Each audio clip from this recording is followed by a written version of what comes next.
As we discussed, when we don't embody the values that we try to propose to our team, it can show up in the most unintended of ways. And part of that is through our incentives, which can often have unintended consequences.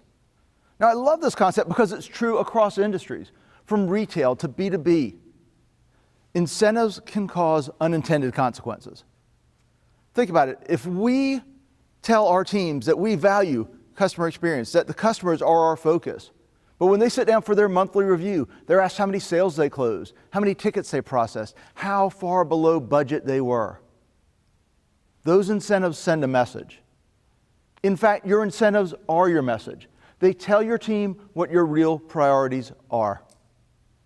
At CTS Service Solutions, we did a research study. We actually studied this. Now, it was more directional than anything, but the question we asked was, how often do you have to choose between making your goals, hitting your numbers, and taking care of customers?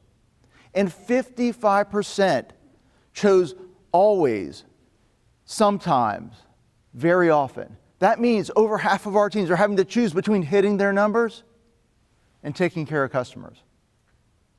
Incentives send a message. Incentives have unintended consequences.